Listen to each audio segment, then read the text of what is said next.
네, 오늘은 우월한 복음이라는 제목으로 하나님의 말씀을 보도록 하겠습니다. 이번 주에 제가요, BBC 뉴스를 좀 봤어요. BBC 뉴스에 챗 GPT라는 AI 챗봇에 대해서 소개했습니다. 이 AI 챗봇이 뭐냐면요, 이것이 인공지능 챗봇이에요. 인공지능. 그래서 한번 저도 그 사이트에 들어가서 한번 이 인공지능 챗봇을 한번 시험해 보았는데요. 온라인에 접속하니까 이렇게 AI와 대화할 수 있는 이 채팅방이 열렸습니다. 그래서 제가 궁금해했던 여러 가지 질문을 하는데 AI가 거기에 대해서 적절하게 정말 사람처럼 대답을 해주는 거예요. 와, 그런데 이게 정말로 우리가 기존에 알던 그렇게 단답식 혹은 사람이 이렇게 댓글을 달아주는 그런 형식이 아니라 굉장히 논리정연하게 대답을 해주더라고요. 이 AI 챗봇은요, 컴퓨터가 인공지능을 가지고 있기 때문에 저희가 질문을 하면 우리의 질문을 분석하고 온라인에서 그에 맞는 정보를 이렇게 다 찾아서, 지식들을 다 찾아서 그 답을 저의 관심사, 질문한 사람들의 관심사에 이렇게 딱 맞게 새롭게 구성해서 우리에게 적절한 대답을 해주는 것이라고 해요. 마치 우리가 영화 아이언맨 보면요, 아이언맨의 그 AI 그 이름이 뭐였죠? 자비스. 정말 자비스를 경험하는 그런 느낌이었습니다. 그만큼 굉장히 내추럴하고 굉장히 발전된 그런 느낌을 제가 받았어요. 그래서 BBC 뉴스에서도요, 뭐라고 말하냐면 이 인공지능 챗봇이 우리 학생들의 과제도 대신 써줄 만큼 매우 뛰어난 답변을 제공하고 있다는 거예요. 이처럼 오늘날 AI는요, 기존의 지식을 전달했던 어떤 단순한 차원을 넘어서 그러한 지식들을 통합한다고 그러죠. 융통합해가지고 우리가 원하는 정보들을 새롭게 전달해주고 있는 거예요. 오늘날 학문의 융통합을 시도하는 학자들은 이런 얘기를 해요. 어떤 얘기를 하냐면 단순한 정보가 모여서 지식이 되고 이러한 지식들이 모여서 지혜가 된다고 말합니다. 그러니까 정보와 지식과 지혜의 단계가 있다라는 거죠. 이러한 차원에서 오늘날 우리가 이러한 AI는 이러한 정보를 넘어서 어떤 지식을 넘어서 지혜의 차원에 있다는 거죠. 이에 따르면 AI는 지혜를 가지고 있다는 거예요. 지혜를. 그동안 지혜란 사람들만의 전유물이었잖아요. 컴퓨터가 감히 흉내낼 수 없는 것이었어요. 하지만 이제는 AI가 지혜를 갖는 시대가 도래했다는 겁니다. 중요한 건 어떤 시대든 지혜를 가진 사람들이 힘을 얻어요. 그래서인지 사람들은 이 AI 기술에 투자를 하고 그것을 통해 이익을 얻고자 하죠. 그러니 AI에 대한 이해가 높은 사람일수록 앞으로 더 큰 힘을 갖고 더 큰 인기를 얻게 되겠죠. 오늘 우리가 함께 봉독한 하나님의 말씀, 이 말씀 또한 이와 비슷한 이야기를 지금 하고 있다는 거예요. 오늘 본문은 2000년 전의 이야기를 다루고 있지만 오늘날 21세기를 살아가는 우리 현대인들과 다르지 않은 이러한 이야기를 전해주고 있다는 것입니다. 우리가 당시 2000년 전 그 1세기를 돌아가 보면요, 그 1세기를 살았던 그 그리스 지역, 오늘날 그리스 지역이죠. 그 고린도 교회 성도들은 철학을 통해서 신적인 지혜를 얻을 수 있다고 생각했어요. 1세기의 말이죠. 그래서 철학이 그때 다 발달한 것이죠. 그리고 이러한 철학적이고 오늘날로는 이성적인 그러한 접근은 이러한 이성을 표현하기 위한 수사학을 발전시켜요. 수사학이 뭐냐면요, 쉽게 생각하면 웅변술이라고 생각하면 돼요. 웅변. 제가 어렸을 때는 막 웅변 학원들이 많았는데요. 어린이 웅변 학원. 요즘엔 그런 게 없죠. 요즘엔 그것을 뭐라고 하죠? 스피치 학원, 논술 학원, 뭐 이런 걸로 다 바뀌었죠. 그래서 1세기 당시에도 스피치에 대한 그런 웅변에 대한 중요성이 매우 부각됐다는 거예요. 그래서 어떠한 개념이나 그러한 철학적인 개념들을 탁월하게 설명하는 이러한 웅변술이 매우 중요했다는 겁니다. 사회적으로 말이죠. 그래서 웅변가들이라고 하죠. 웅변가들은 기본적으로 사람의 이성을 매료시키는 그러한 철학적인 내용들을 가지고 사람들 앞에 나아가요. 그리고 화려한 웅변술로 사람들의 마음을 사로잡습니다. 오늘날도 우리가 TV에서 여러 가지 강연들을 보면 그런 분들이 많잖아요. 듣고만 있어도 재밌고 감동이 되고 어느 순간 울고 있어 내가. 이런 경우들을 경험합니다. 이러한 이유로 오늘날에도 유명한 웅변가는 곧 힘을 갖게 돼요. 그리고 인기를 얻게 되죠. 그 중에 좀 더 힘을 더 추구하는 사람들, 권력을 추구하는 사람들은 정치인이 됩니다. 예를 들면 미국의 최초의 흑인 대통령이었던 버락 오바마 대통령은 그의 연설은요 정말로 지금까지도 연설계에 있어서 계속 화제가 되고 있죠.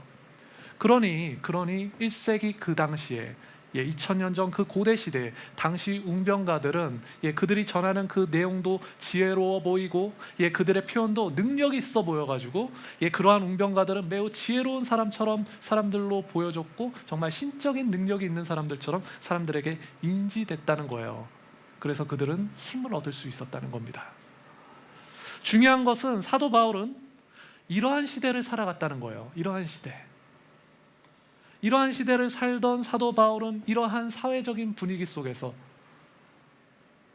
세상의 지혜를 가지고 있는 사람들이 힘을 얻는 이러한 사회적인 분위기 속에서 고린도 지역에 복음을 전했고 전도를 그 지역에서 하고 있었다는 거죠.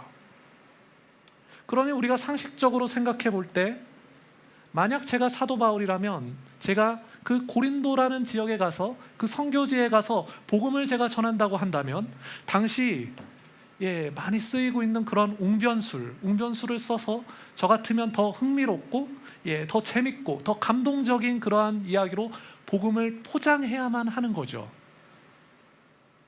왜냐하면 대중들은 그러한 웅변술에 익숙해져 있고 그러한 웅변술에 탁월한 사람들을 좋아하고 그 사람들 지혜 있는 사람들로 동경할 테니까 사람들로부터 찬사를 받고 인기가 높아지면 복음은 그냥 자연스럽게 효과적으로 전해지잖아요. 그렇게 복음이 전해질 테니까 당연히 우리가 1세기에 살고 있고 복음을 전하려면 그런 웅변술을 활용해서 복음을 전하는 것이 지혜로운 것 같아요. 하지만 사도 바울은 그러한 지혜를 추구하는 그 고린도 지역에서 어떻게 복음을 전했나요? 사도 바울은 고린도 교회에게 그러한 세상의 지혜로 너희에게 복음을 전하지 않았다고 말합니다. 그것이 오늘 성경 말씀이에요. 본문 1절에서 2절입니다. 함께 읽어봅시다. 형제들아, 내가 너희에게 나아가 하나님의 증거를 전할 때 말과 지혜의 아름다운 것으로 아니하였나니 내가 너희 중에서 예수 그리스도와 그가 십자가에 못 박히신 것 외에는 아무것도 알지 아니하기로 작정하였음이라. 아멘. 사도 바울은 철학과 수사학을 동경하고 우상시하던 그 고린도 도시에서 지금 복음을 전하는데 말과 지혜의 아름다운 것으로 하지 않았다고 했어요. 여기서 아름답다는 건 탁월함을 의미해요. 그래서 사도 바울은 오직 십자가 복음 외에는 아무것도 알지 아니하기로 작정하였다고 말하는 것입니다. 사도 바울은 지금 복음이면 충분하다고 생각했던 거예요. 복음이면 정말로 충분하다고 생각했던 겁니다. 복음이 세상의 지혜보다 우월하다고 생각했던 거예요. 사랑하는 여러분, 그러니 우리 성도들도 어떻게 하나요? 우리가 복음을 전할 때 우리의 가족이나 직장 동료 그리고 지인들에게 복음을 전할 때 세상이 동경하는 것으로 복음을 전하는 것이 아니하고 세상의 탁월함으로 복음을 전하는 것도 아니고 오직 하나님의 능력을 믿는 믿음으로 세상과 비교할 수 없는 우월한 복음을 전해야 할 줄로 믿습니다. 아멘.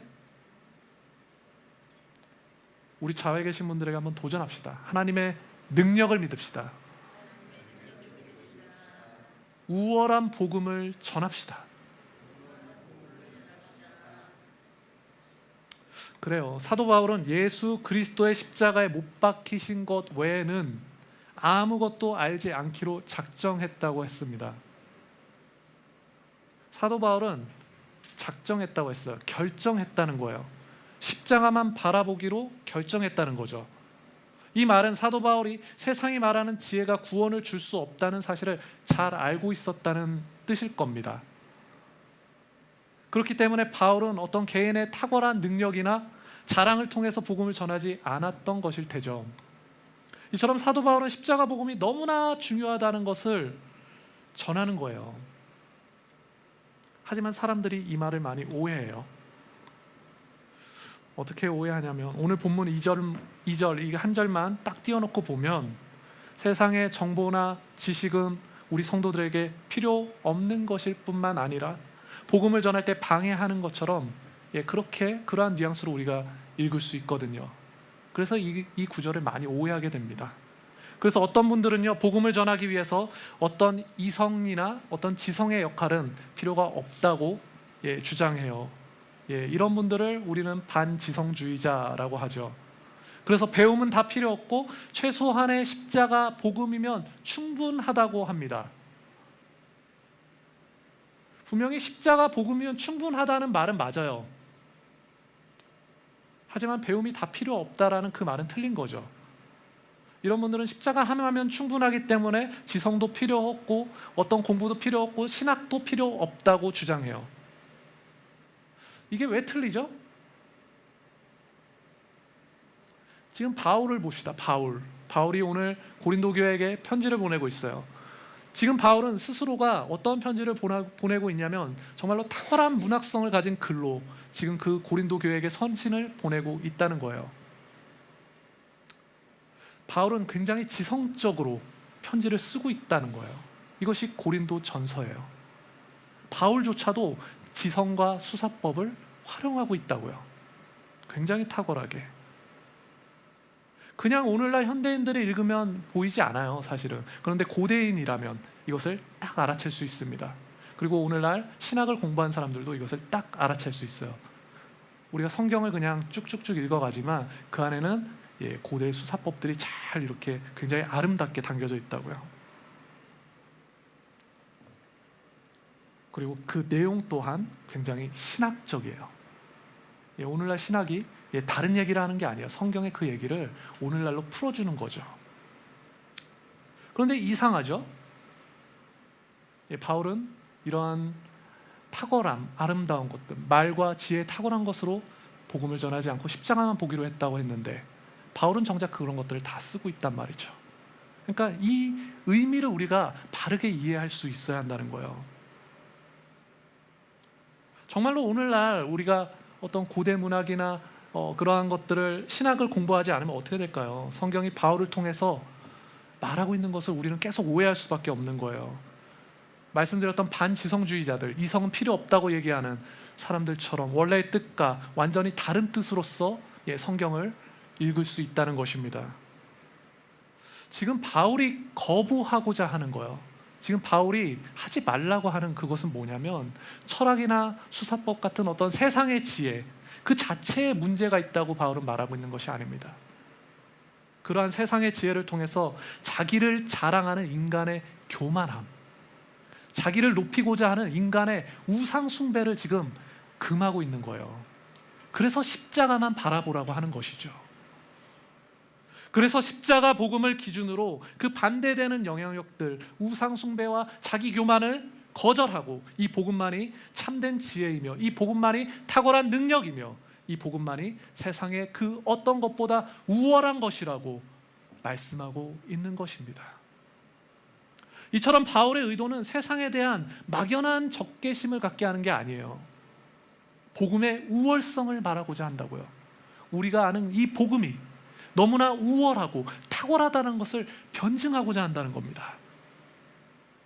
그래서 사도 바울은요, 빌립보 교회, 지금 고린도 교회에 편지를 보내는 것을 우리가 보고 있는데 빌립보 교회에 보내는 그 편지에서도 비슷한 맥락에서 예수를 아는 지식이 가장 고상하다라고 전해주는 거예요.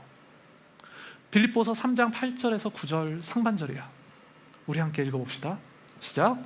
또한 모든 것을 해로 여김은 내 주 그리스도 예수를 아는 지식이 가장 고상하기 때문이라. 내가 그를 위하여 모든 것을 잃어버리고 배설물로 여김은 그리스도를 얻고 그 안에서 발견되려 함이리. 아멘. 여기서 해로 여긴다는 것은 막 공격한다 뭐 그런 게 아니에요. 그냥 손해본다 그런 거고, 고상한다는 것은 그 정점에 오른다 이런 뜻이에요. 그러니까 대조를 하고 있는 거죠, 서로. 그리스도 예수를 아는 지식이 가장 고상하기 때문이라.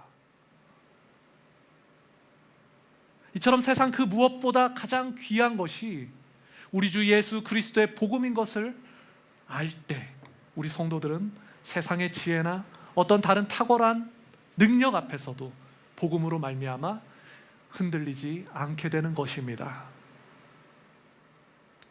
고린도 교회로 다시 돌아가 봅시다. 고린도 교회의 상황도 마찬가지였어요. 고린도 교회가 가지고 있는 그런 문제의 어떤 우리가 좀 맥락을 봐야 해요. 그들의 컨텍스트를 좀 봐야 한다고요. 고린도 교회의 상황이 어떠했죠? 우리가 지난 2주, 3주 정도 나눴는데, 고린도 교회는 가진 게 없는 사람들이 많았어요. 자존감이 낮은 사람들이 참 많았던 거죠. 존재감이 없는 사람들이 많은 그런 교회였어요. 세상의 기준에서 말이죠. 그런데 그러했던 사람들이 교회에 들어와서 복음을 받아들였어요. 그런데 그러한 사람들이 어떻게 하죠? 교회 안에서 뛰어난 화술과 인기를 얻어서 자신을 자랑하고 분파를 나누고자 했던 겁니다. 분열하는 거예요. 이것이 그들에게 자랑이 되고 힘이 되고 또한 돈이 됐겠죠. 그러니 사도 바울은 그러한 세상의 방법과 지혜 앞에서 지금 흔들리고 있는 그러한 고린도 교회를 지금 바라보고 있는 거죠. 이게 지금 사도 바울이 편지를 쓰고 있으면서 바라보는 그의 시선이고 그의 마음인 거예요. 그리고 그렇게 흔들리는 고린도 교회에게 참된 지혜가 무엇인지 알려주고자 한다는 것입니다. 오늘날 이것과 똑같이 흔들리는 것이 오늘날 한국교회죠. 때로는 우리도 이와 비슷하게 흔들리는 상황들을 경험하잖아요. 따라서 사도 바울이 십자가에 못 박히신 것 외에 아무것도 알지 아니하기로 작정하였음이니라 라고 말하는 것은요, 이 말이 나는 더 이상 아무것도 배우고 싶지 않다는 것이 아니고 세상의 지혜가 아무짝에도 쓸모없고 정말 필요 없다라는 것을 지금 강조하는 것도 아니라, 이 말은 세상의 모든 지혜를, 세상의 모든 그런 화려하고 탁월한 지혜들을 낮추고 비하하면서까지 사도 바울은 이 십자가 복음이, 우리 주님의 십자가 복음이 이토록 고상하고 이처럼 중요하고 너무나 우월하다는 것을 지금 편지를 통해서 전하고 있는 것입니다. 사랑하는 여러분, 우리는 예수 그리스도와 그가 십자가에 못 박히신 것을 아는 이 고상한 지식에 대하여서 우리 성도들은 오늘날 어떠한 가치를 두고 살아가고 있습니까? 20세기 최고의 복음주의자라고 불리는, 그리고 하나님을 아는 지식을 저술한 J. 패커 목사님, 향년 93세로 재작년에 돌아가셨는데요. 그분이 이런 말을 남기셨어요. 93세니까 지혜가 어마어마하겠죠. 그분이 이러한 말을 남겼습니다. 하나님에 대한 적은 지식이 사람에 대한 많은 지식보다 비교할 수 없이 큰 가치를 가졌습니다. 하나님에 대한 적은 지식이 사람에 대한 많은 지식보다 비교할 수 없는 큰 가치를 가졌다고 그 목사님은 이렇게 남기셨어요. 그러니 우리 어린 양 교회 성도님들도 세상을 살아가실 때 많은 사람들이 증거하는 이 하나님의 말씀에 대하여 믿음을 가지셔서 우리 교회와 그리고 우리 가정과 우리 일터에서 이러한 십자가 복음의 우월한 가치를 드러내며 살아가야 하는 것이죠.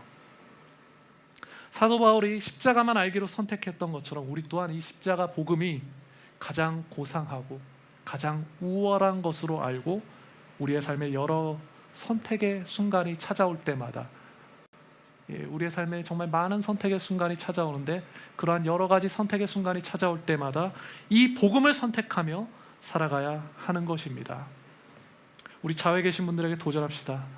가장 가치 있는 것을 선택합시다. 우월한 십자가를 선택합시다.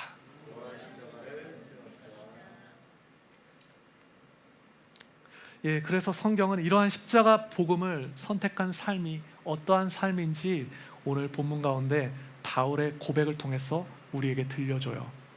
본문 3절에서 4절입니다. 함께 읽어봅시다. 시작. 내가 너희 가운데 거할 때에 약하고 두려워하고 심히 떨었노라.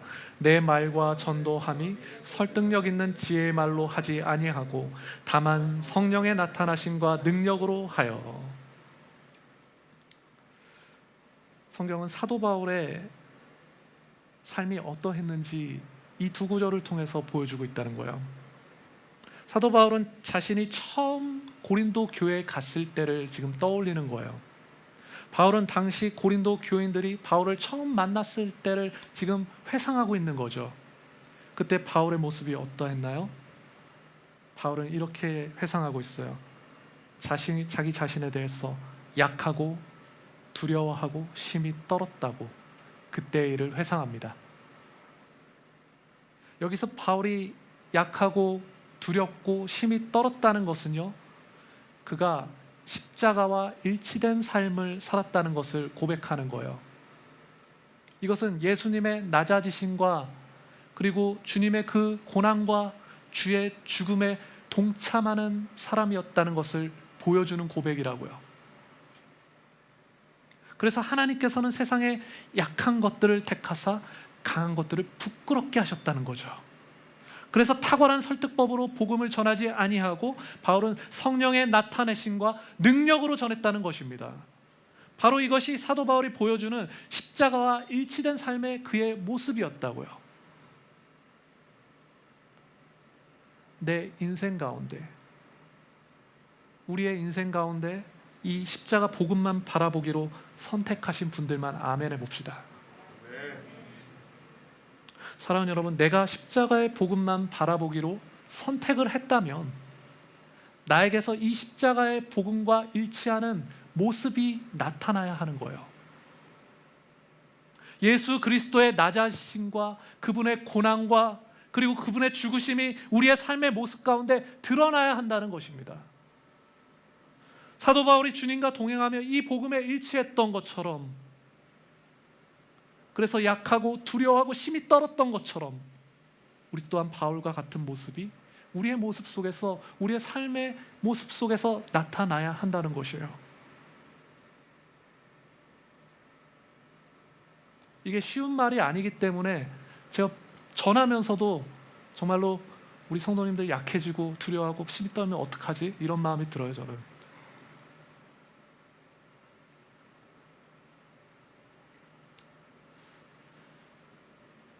만약 바울이요, 고린도 교인들을 처음 만났을 때 그가 유창한 말과 세상의 지혜의 탁월함으로 그들을 만났다면, 그리고 그들에게 나아갔다면 바울은 정말 많은 사람들로부터 대접받고 인정받고 칭송받았을 겁니다. 하지만 바울은 그렇게 하지 않았어요. 그는 선택했다는 거예요.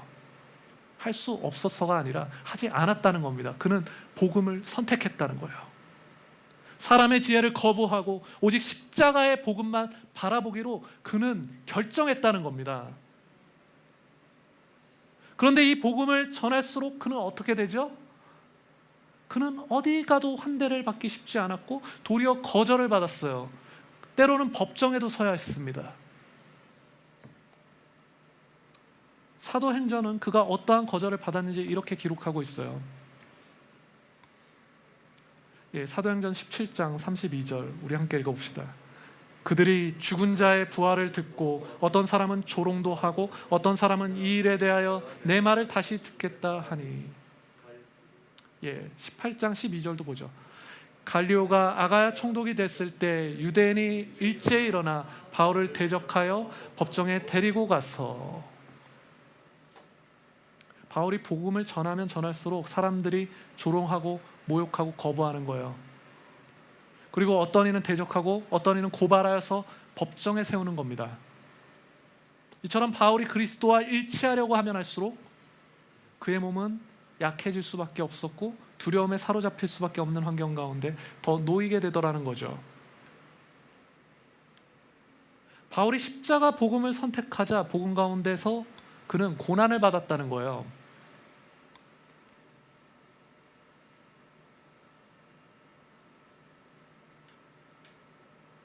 사랑하는 여러분, 아시는 분들은 아시겠지만 지난 1년간 우리 어린이학 교회가 이곳 동대문에서 경험하는 일들이 이와 다르지 않았어요. 사실은 사단은 어떻게든 우리가 전하는 복음을 거부하고 모욕하고 방해하고자 하는 거죠. 그래서 얼마 전에 말도 안 되는 이유로 저희 안수 집사님이 법원까지 갔던 일도 있었습니다. 남의 얘기가 아니더라는 거예요. 말씀을 묵상하는데. 아시는 분들은 아시겠지만 저희 안수 집사님께서는 마음이 참 여린 분이세요. 두려움도 참 많으신 분이십니다. 그런데 이번 일에 대해서는 두려워하지 않으시더라고요. 뒤돌아보지 않으세요. 담대하게 나아가서 안 된다고 당차게 거절하시더라고요. 아마도 저희 어린이학 교회는 한국 교회 중에서, 저희 어린이학 교회 오늘 모습을 보면은 한국 교회 중에서 가장 현대적인 모습을 가진 교회 중에 하나일 거예요. 규모는 작지만 21세기의 가장 현대적인 모습을 가지고 있는 교회가 대한민국에서 지금 핍박을 받는 사건을 우리는 경험하고 있었다고요. 사랑하는 여러분, 저는 그동안 이러한 일에 대해서 강단에서 공론화하거나 이러지 않았어요. 알고 있었지만 함께 기도할 뿐이었죠. 하지만 최근에 우리가 경험하고 있는 여러 가지 상황과 오늘 성경이 우리 어린양 교회에게 말씀하시고 있는 이 사건을 통해서 우리는 알 수 있어요. 모든 것이 클리어하다는 것을, 모든 것이 너무나 선명하다는 것을 우리는 알 수 있다고요. 우리 어린양 교회는 십자가의 복음을 선택했고 성경이 나타내고 있는 이 길을 지금 가고 있다는 것입니다. 그러니 우리 성도들은 어떻게 해야 합니까? 오늘 하나님의 말씀이, 성경은 우리에게 무엇을 말씀하고 있나요? 이러한 핍박으로 인해서 더욱 예수를 바라보고 더욱 예수님께 일치하는 삶을 살아가야 한다는 것입니다. 오늘 성경이 우리에게 보여주는 사도 바울의 삶이 그랬던 것처럼 우리 또한 예수 안에 존재해야 한다는 거예요. 우리가 예수 안에 거할 때 하나님께서는 우리의 길을 여시고 하나님께서는 성령의 나타내심과 능력으로 일하실 것입니다. 우리 자외 계신 분들에게 도전합시다. 예수님만 따라갑시다.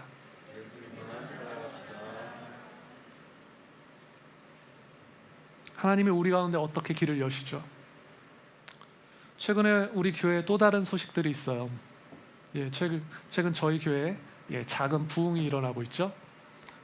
지난 5년간 저희 권사님 혼자서 젊은 사람들 사이에 이렇게 끼셔가지고 홀로 기도하시며 교회를 이렇게 기도로 지켜오셨는데 마침내 하나님께서 함께 동역할 시니어 분들을 보내주셨어요. 박수를 쳐드려야 합니다. 그래서 최근에 우리 가운데 하나님의 일하심을 우리가 듣고 있잖아요. 일을 듣고 있고 함께 감사하는 일들이 지난 몇 주간 교회에서 계속해서 이어지고 있는 것을 제가 보게 됩니다. 사랑하는 여러분, 우리 교회에요, 복음이 있고 핍박이 있고 기도가 있었고 부흥이 있는 거예요. 그게 다른 나라 얘기가 아니라 우리 교회의 이야기더라는 거죠. 역사상 가장 위대한 신학자 중에 한 사람으로 꼽히는 조나단 에드워즈는 기도와 부흥과 그리고 선교의 이 연속성을 가리켜서 디바인 패턴이라고 했어요. 디바인 패턴, 하나님의 패턴이라는 거예요. 하나님의 일하시는 방법을 이 연속성 안에서 찾더라는 거예요. 기도와 부흥과 선교. 물론 우리가 하나님이 일하시기를 기도한다고, 우리가 하나님이 일하기를 기도한다고 하나님께서 우리가 원하는 방식대로 일해 주시진 않아요. 하지만 우리가 겸손하게 하나님을 찾고 그의 나라를 구할 때 하나님께서는 반드시 기도하는 당신의 백성들을 통해서 일하시죠. 다른 사람들, 다른 방법을 통해서 절대 일하시지 않습니다. 올해 우리 어린 양 교회 안에 너무나 놀라운 일들이 일어나고 있는 거예요. 그리고 이 모든 것은 겸손한 사람들의 기도로 시작됐어요.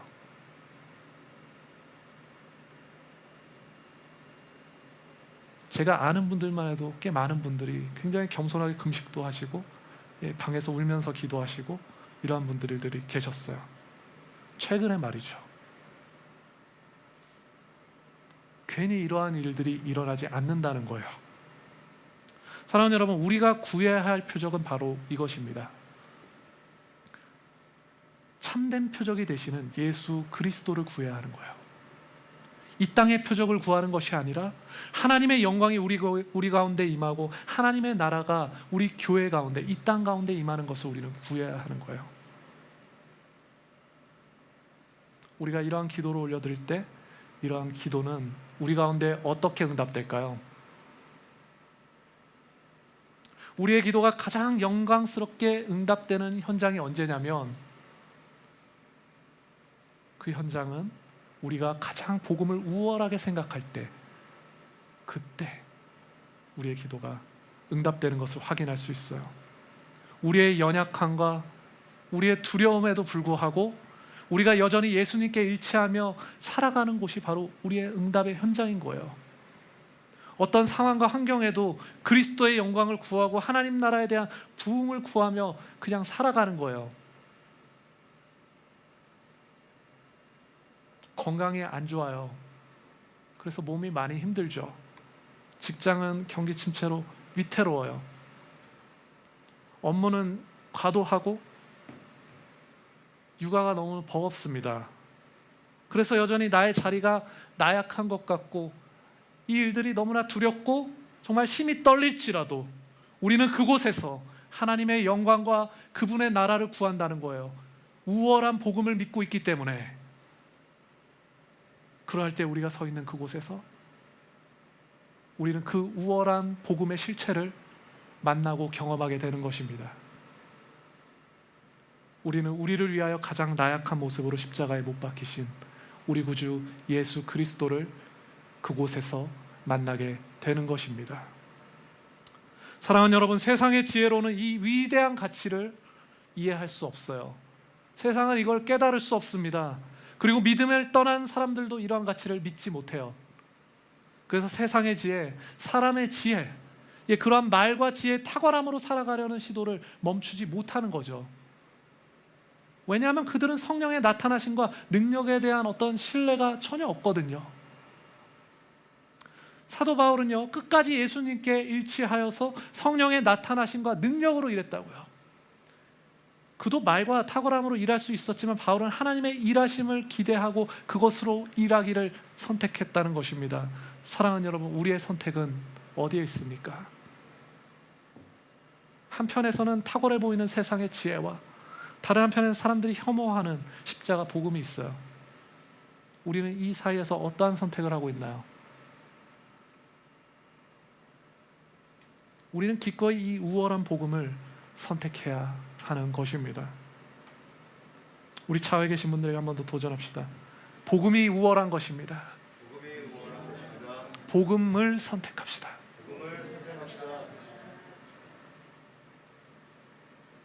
자, 그렇다면 사도 바울은 이 우월한 복음을 통해서 어떠한 목표를 가졌던 걸까요?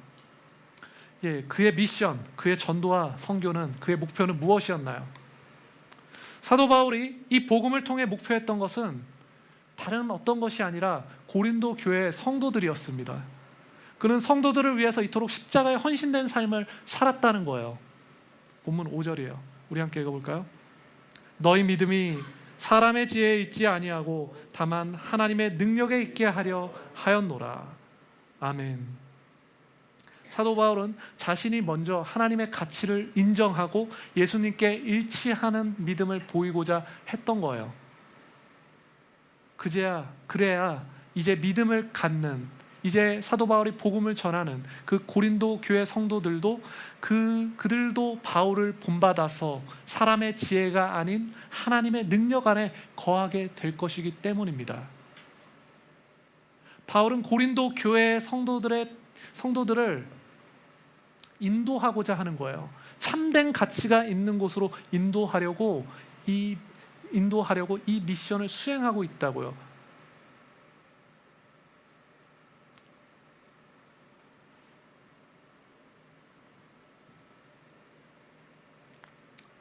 사랑하는 여러분, 바울이 지금 이 성도들을 참된 가치 안으로 인도하고자 한단 말입니다.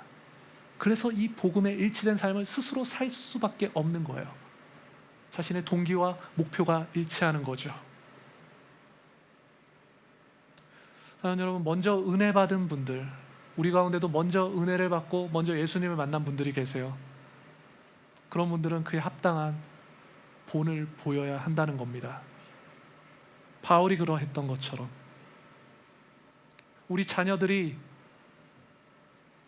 부모를 보며 신앙을 배워가는 것처럼 한 교회 안에서도 이제 막 신앙을 시작하시는 분들은 먼저 교회에 나와 있는 성도들을 보고 신앙을 배우세요. 나이가 중요한 게 아닙니다.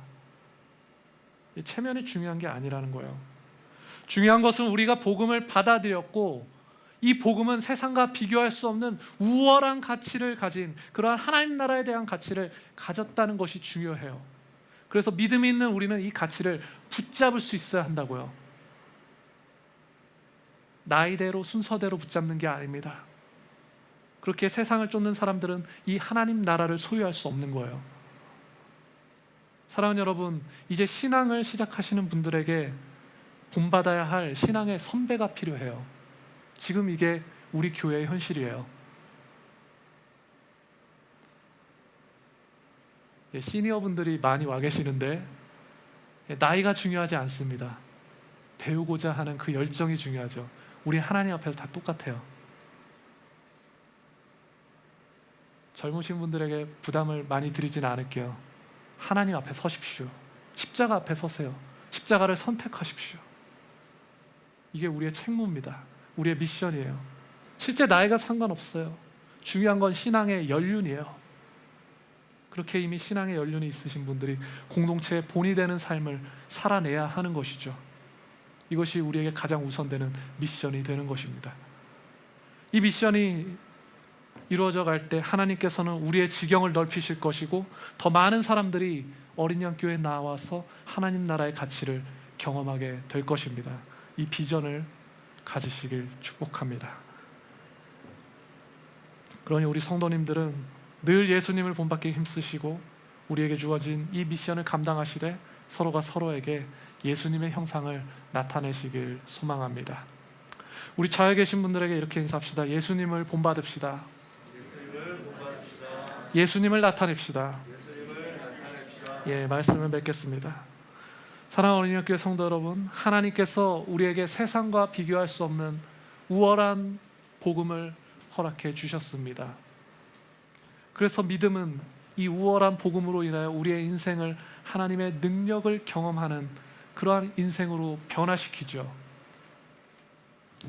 우리 성도님들은 성령의 능력으로 인하여서 매 순간 십자가의 복음을 선택하시고 그 십자가에 못 박히신 우리 구주 예수 그리스도에게 일치하는 그러한 삶을 살아가셔서 이 놀라운 예수의 복음을 듣고 참으로 가치 있고 능력 있는 삶을 살아가시길 우리 주님의 이름으로 축원드립니다.